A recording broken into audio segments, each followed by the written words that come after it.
So I'm Andy Drogo, VP of Product Management at Xactly, and I'm excited to be here today. Do you mind introducing yourself? Sure. I'm Susan Marion. I am part of Accenture.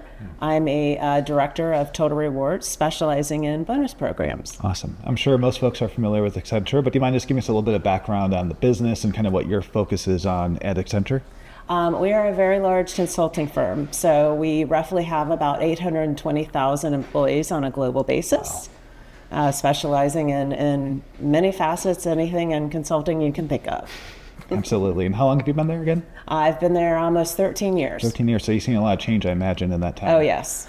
A lot of growth. I think when I started the company, there were about 240,000 employees. So all of that growth over, really a short period of time, honestly. That's awesome. And I'm excited to lean in and learn from your journey there. How big is the team that you're managing variable comp for?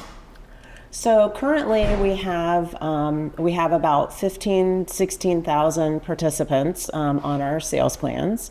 And the team that runs that there's a couple of folks under me, and then there's a dotted line of probably about 6 to 8 more. Okay. To accomplish our monthly, quarterly payments. Absolutely. And what's the scope of responsibility? Do you do design as well as administration? Yeah, so primarily my role is strategy and design.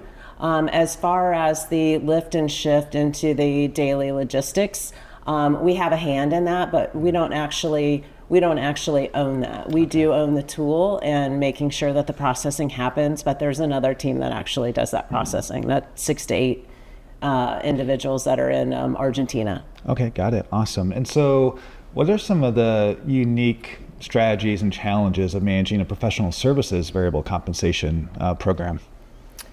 Changing, right? change. Growth.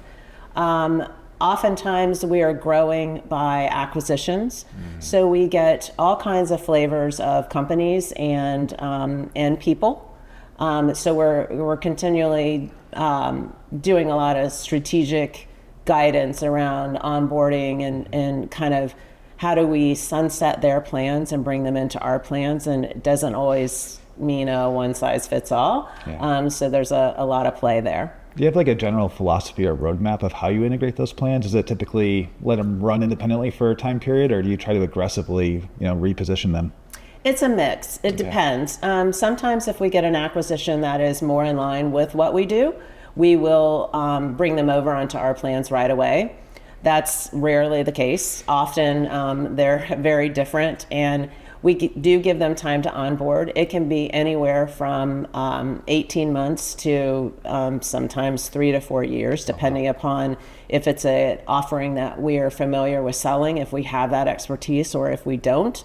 But we always want to give them an opportunity to kind of finish up their plans, if you will, before, so that they kind of know where there's going to be a cutover. Yeah. Because there's a lot of business change that goes with that, right? Yeah, and maybe to click into that, how do you balance sort of the individual and the team and the company kind of goals and performance? And there's a lot, I imagine, going on there, and sometimes probably some competing priorities. It's tough. It's very much a case-by-case basis. Each acquisition is different. Each individual that we actually hire onto the plan can be different and require some individualization or personalization that we do our best to accommodate. Yeah. And you mentioned you have a team in Argentina that helps run the process. How big is a team that's supporting all of the variable compensation programs that you're managing? That's it. That's the 6 to 8 people. It's for everything that they do. That's the team. They get it across the line. They get those achievements. Use the tool that's obviously been designed to accommodate our plans and get everything through to upload it. We use Workday, so they get things uploaded into Workday and things sent over to payroll. And of course, not every country is on Workday, so not every country has automated payroll. So there's a lot of manual steps that they do, and they're a very good team, and they get it done. So I have to imagine technology plays a role in them being able to do this effectively. Can you give me a little bit of insight into how that's going for you guys? That's one of the benefits of using Xactly, is that brought consistency into our world where we did not have that before. Historically, we had utilized spreadsheets, not Oh uncommon. my gosh. For that we many still- people for on that. spreadsheets. And we still have some in the background. They don't exactly want to, turn loose of everything, but that's their comfort level.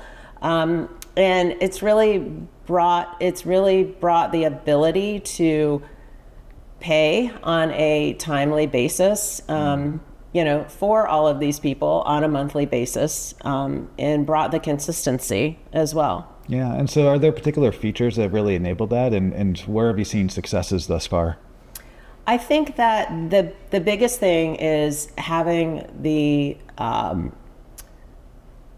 logic set to our plans and set to our rules and our eligibility and things of that nature. Yeah, and just having that consistency, right, and having it kind of online, and I hope that there's confidence that's calculated accurately and on time, and Absolutely. And all of those. So that's great to hear. And so maybe if we kind of zoom out, are there particular trends you're seeing as you talk to peers or look at the industry overall that you're excited about or maybe nervous about, or how are you thinking about where technology is going and variable compensation is going in the space?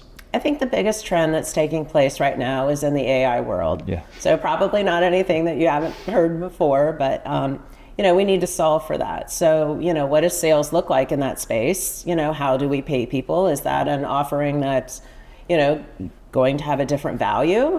Is this something that's probably ongoing, or, is this something that you would consider, kind of a hot topic right now and will kind of stream out? So having a design that accommodates and is able to, change with the growing market. And I imagine there's two parts to that, because you're at Accenture. So you guys are thought leaders in AI, right? So I imagine there's some shoulders you can tap and maybe some folks approaching you with maybe some unsolicited advice. And then you're also balancing how you bring AI into your tool set, right? And how you run your day to day. So is there any insights you've seen from kind of balancing those kind of dual objectives? Absolutely. AI is quite fascinating. I'm glad I picked that topic. Yeah. It is, we are very much a leader and out in front, and we do have our clients coming, and basically, we test some things in house, right? But then we're able to utilize those in the market. And one of the benefits that I've seen in AI is ability for when you're doing performance management and you're doing an individual's annual kind of talent outcomes and discussing what they've done over the year. It's really beneficial and helpful, and when you have so many people, right, it really helps streamline. I mean, if you're not using AI in your day-to-day work administration, you're missing something for sure. You're not getting the signal through all the noise. No, absolutely not. Absolutely. And we're excited to partner with you, right? We have a lot of new AI capabilities coming to market, and so we're really excited to help you adopt those and really drive your outputs. And maybe related to that is ROI. And how do you look at the ROI of your compensation plans, and making sure they're driving the behaviors and getting you the return on the investment, that you guys are making? We're actually doing an external study right now on all of our rewards programs. Something that Accenture does on a routine basis. And it's good to have that external lens just to do some validation, right? And also looking at our ROI. As we've grown so much, and as not only the market changes, but as Accenture has had to change with our operating models, things that we've needed to do with our growth, we do look at our ROI on a consistent basis and make plan changes, based on the outcomes of the advice of the study. Are there particular KPIs you found super insightful or helpful or unique to you guys that you've kind of uncovered in this process, or is it all kind of the standard fare? I think within sales, I don't know that there's anything. I wouldn't say unique, but I would say that it's we do hire the highest talent. Very very seasoned, competent individuals that are really, deep expertise in their field.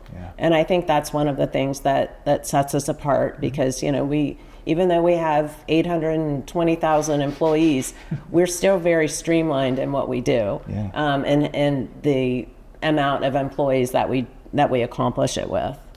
Do you see challenges though? You bring in these, kind of unicorns in the sailing space that you then need to tailor a comp plan or a program to them, and how do you kind of get them streamlined, right? I imagine it's hard to acquire this talent and retain them. So how do you balance that?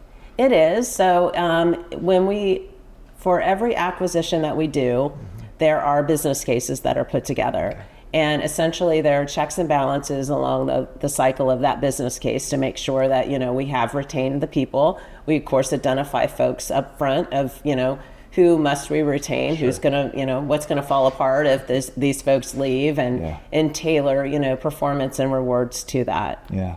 But you're able to still do that in a streamlined way that's scalable for you guys. That's pretty amazing. We are.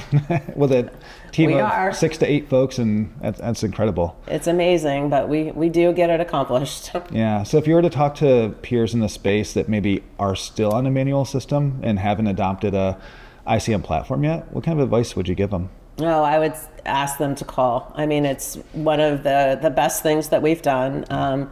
The consistency alone. I mean, I don't ever have to worry that, a calculation is incorrect, because it's not. All the logic is set to our plans. There's, detailed UAT testing. Yeah. Once you sign off on all of that, it's really just running your day to day. So, my biggest fear that keeps me up at night is the business going to get us the achievement in time to make our payroll deadline? Right. That shifted my worry. I don't worry about, once we get the data in there and the process going, that works seamlessly. Awesome. Yeah, and I know every company has their own unique corner cases, and so I think you guys recently deployed Extend to meet some of those unique corner cases, and it sounds like it's going pretty well so far. Is there any insights you can share there?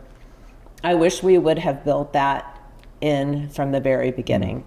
We did not have Sohail when we signed our initial contract. He had a lot of expertise about implementing systems and setting things up and, best practice, if you will. The team that we had doing this, most of us didn't know. I was on that team as well. I was more about the requirements and different things, but I had never had the opportunity to have a tool. Yeah. So I would have brought that in much, much sooner. Yeah. It's been a lifesaver, and we should have had that in our toolkit from the very beginning. So our miss, but a lesson learned. For sure, and we're partners there, right? We need to make sure you guys are aware of the full portfolio, and we can align your needs to what we have. And so glad to hear, though, that we got to there and that you guys have seen success. And it sounds like you're exploring additional use cases you can bring on, maybe a MBO program or things along those lines. So that's exciting to hear. Absolutely. We're always exploring things. It's never quiet. Yeah, absolutely. All right. So, you have a great set of experience. And so as I think about comp, I realize most folks don't really go to school for comp, right? That's not a degree you get, and they kind of fall into it. But once you fall into it, you kind of get hooked and you stay there. So do you mind just giving us a little bit of background on how you got into the compensation space? Sure. That's a great question. I will actually say I had a very great mentor that I still have today. I had her very early on in my career. I did not go to college as a traditional student. I worked and went in the evenings and weekends. And so when I finally got my degree, I ended up with a dual major, business and HR. And I knew that I wanted to go into HR, but I just didn't know how to get there. I was working in, customer service centers, order centers. I was working for a large company at the time, National Cash Register. And I went to my mentor and said, this is what I want to do. How do I do it? And her first response was, you need to go spend some cycles in annual planning and finance. And I was like, well, that says nothing about HR. Right. So why am I going there? So I did. They had an opening. I moved over there, stayed with NCR. And her feedback was, we can teach you the touchy-feely part of HR, but we can't teach someone finance. You're either a numbers person or you're not. And were you a numbers person up to this point? I hadn't been, but I'm very, very analytical. So that was, it was a natural fit for me. So I moved over there, and then eventually they did have openings in compensation, and it was specifically running their company bonus program. So I applied for that, and sailed from there. And every time I've, thought about doing something, evolving my career, I go back to that mentor and kind of, run through the steps. That's amazing. And now you're the mentor, right? Yeah, now I'm a mentor, but I still have a mentor. Yeah, I mean, that's the key, right? Is finding those folks that help you kind of expand your horizons. And so if there was a time machine and you can go back in time, is there advice you would give to someone in a similar position as you? I think I would have them follow the same path. Yeah. I know that in hires that I've made, someone having a finance background really has been very beneficial, because she was right. You're either a numbers person or you're not.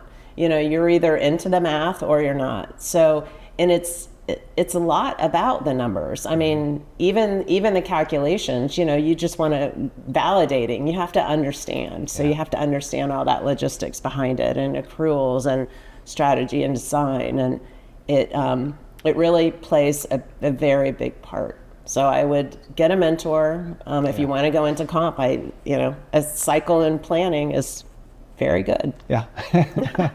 And then if we just kind of looked back, if we were to look forward in, let's say, a year or so, what do you think will be different, in 2026, 2027 in the space?